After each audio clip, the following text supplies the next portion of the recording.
Billy, you were saying last night that some of the problems inside with mainly because of Stephen with an early foul trouble. After looking at the film, is that it, or was there some other issues down there at times last night too?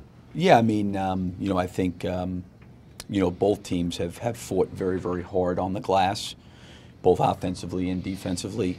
Stephen did pick up a couple quick fouls and, had to go to the bench, but, he still played significant minutes in the game. And, I think from a rebounding perspective, it's got to be a collective effort by our group.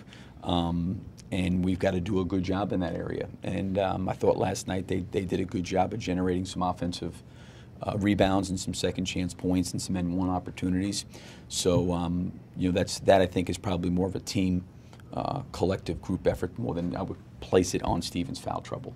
How much pressure do you feel going into this game, knowing that if you don't get it, you've got to go back to Oakland for Game 7? Yeah, I say this all the time. I mean, again, we're involved in a series right now, and we got to come out of this, and we got to get better from the last game. I thought we stayed connected and together as a group during the course of the 48 minutes. There's things in the game that we need to do better going into this next game, but we've got to play the 48 minutes tomorrow night. That's really what it comes down to. And you can get caught up in thinking about the future or what the result means at the end of the game, but the bottom line is the result at the end of the game will happen, and what you don't want to do is be focused on the result and forget to do your job during the course of 48 minutes. Billy, you guys have displayed toughness home and road. Just what do you think about the physicality in this series in general? Well, I mean, the playoffs have been physical. Obviously going through the Dallas series, that was a very, very physical series. This is as well a very, very physical series, and my feeling on that is, the league and the NBA set the guidelines of the rules of where that physicality line is drawn, and our job is to play through whatever is going on. I've been really pleased with our guys, the way they've handled themselves and the way they've been composed and the way they've been trying to move to the next play and move on to the next possession. But again, that's something that's out of our control and something that that the league looks at and deals with. How much does it change things for you guys when Bogut is that active offensively? He was able to get to the glass and get some offensive rebounds. They found him on a couple slips back door. He had some rim protection defensively. He played a very, very good game, for their team yesterday. So, give him credit for how well he played. Where do you need to limit him tomorrow night? Excuse me? Where do you need to most limit him tomorrow night? Limit him in terms of Bogut? Yeah. Well, I mean, listen, he's a terrific passer. He generates their offense for him. He's really, really an unselfish, got a real good feel of how to play. But again, at the basket, I think trying to keep a body on him, his ability to rebound the basketball, that will be important.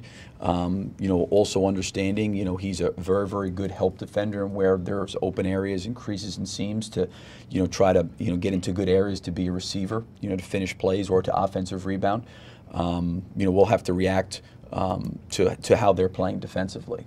Whenever they either tie or win the rebounding battle, that seems to be a good indicator for them. What do you need to do to get back that rebounding edge, if anything? Yeah, I mean, I've said this before, there's been some games in this series we've done a really good job, and there's been some games that we need to do a better job. And, I've said this even during the course of the season, you got to be intentional about what you're doing. And, we'll have to go back and start over and understand that that's really, and has always been in this series, a very, very important ingredient for both teams is rebounding. And I think in any game, the rebounding is always going to be pivotal, always going to be critical. And, although it was a wash in terms of total number of rebounds for the game, there was certainly, I think, they created some more second chance point opportunities than we did. Offensively, there have been times when you've gotten into a nice flow and a nice rhythm. Last night, both ways, it seemed a little choppy, a little funky. How do you reestablish that flow and that rhythm? Well, I think by first trusting the pass and understanding that, how they're going to help. Everybody's defense is built around help and support and rim protection and, building out the three-point line and, understanding and recognizing and reading defenses and making those kind of decisions, I think, help things. We had some really good moments in the third quarter coming out of the locker room where I thought we generated and created some good shots, and we had good moments during the course of the game, but we've got to, do a better job, maybe more consistently being able to do that. With Draymond Green looking more and more like he's trying out for the Rockettes, he almost kicked Russ in the face last night, or maybe he did catch him in the face. Is that anything you guys can talk to the league about, or do you just have to put up with it? Yeah, I don't know. Like I said before, those are decisions that we're asked to play. My biggest thing is, and I'm sure Steve feels the same way, is you're always concerned first and foremost about player safety when they're playing. That's the biggest thing, because listen, the game is physical as it is already. There's going to be physical contact, in there, and there's going to be some pushing, shoving, holding, grip. Like those are like what I would classify as like normal basketball plays that are going to happen. But it's the league's responsibility to look at those things that they deem to be maybe non-basketball plays. So for us, whatever they choose to decide of what is or is not, past the point of physical contact, they got to make that decision. For us, we've got to be able to really move to the next play. And I've been really, really pleased and happy with the way our guys have tried to stay focused, and they've tried to concentrate on moving to the next play and not getting into a point of being distracted or retaliating into situations like that. But, again, that's something that the league will have to look at. Billy, home court has looked to play a significant role in Excuse me, I'm this sorry? series. Home court looks to play a significant role in this series, with the exception of Game 1. How important were the crowds here in Games 3 and 4? Well, listen, the crowds there at Oracle have been terrific. The crowds here have been great. It's been great environments to be a part of. But again, the players are going to have to play the game in between the lines. And there were some things that we really need to do better. But I felt like we gave ourselves a chance. We were right there, certainly coming out of the third quarter. The fourth quarter wasn't a great start for us. We got down by double digits. We fought our way back.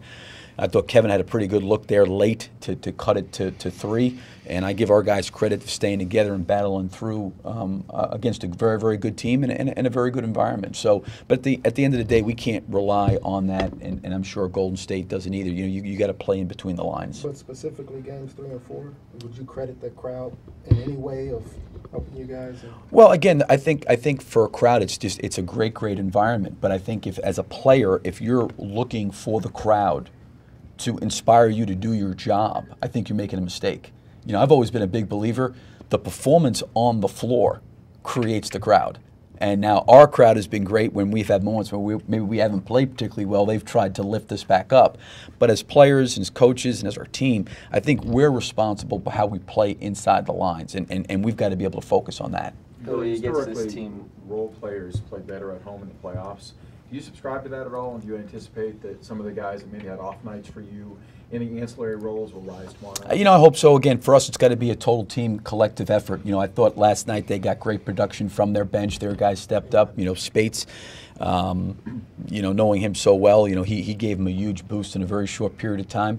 Livingston did as well. They got some really good minutes from their bench, and I think throughout the course of this series, our bench has done a very, very good job as well. But I think in a game like this going forward, I'd say that we need all of our guys to be ready and be able to contribute. Billy, the way that they kind of manipulate those off-ball screens with their guards to dive to the rim, flare out for threes, how important is even just footwork and technique amongst your guys and how they guard those situations? Yeah, no, it really is. Understanding, positioning, what's happening.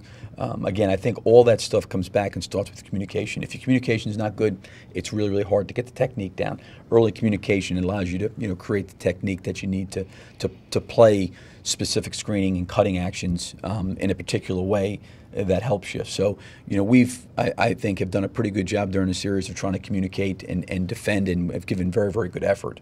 Closeout games are normally always the hardest, especially against the defending champion. Is there anything that you were the team's able to take out of Game 5 that will help it in Game 6 and be able to take them out whenever you get a chance, I guess?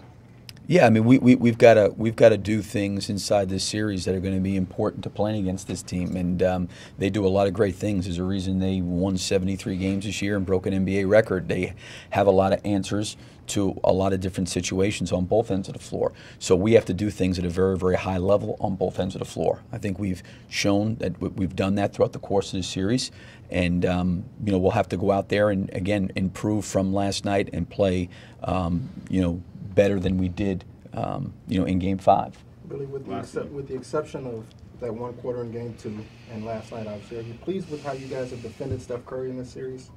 Yeah, I've said this about he and Clay. listen, and it's like it's the same thing with Kevin or Russell. There's times you're going to play really, really good defense and they're going to make shots. And I think what you try to look at is what kind of shots are you giving up. And there's been some times where he's gotten loose and he's gotten some open looks that we wish we probably could have had back. But it's like Klay Thompson in the third quarter there, of Game 4. I mean, we were in his face on several shots, and he knocked him down. And you got to be able to move past that because sometimes they can't be defended any better. That's what makes those kind of scorers who they are. A Klay Thompson shooting the ball, a Kevin, a Curry, or a Russell. Those guys, when they start playing, Russell went on a spurge in Game 1 in the third quarter of like shot making of like 19 points. Sometimes there's not a lot you can do with that, but you got to try to closely contest as best you can. Does he look healthy to you? Yeah, I don't know. I would leave that up to them. I mean, obviously, we have great respect for him and their team. So we don't. I mean, I'm not looking at it that way at all. Thanks, Coach.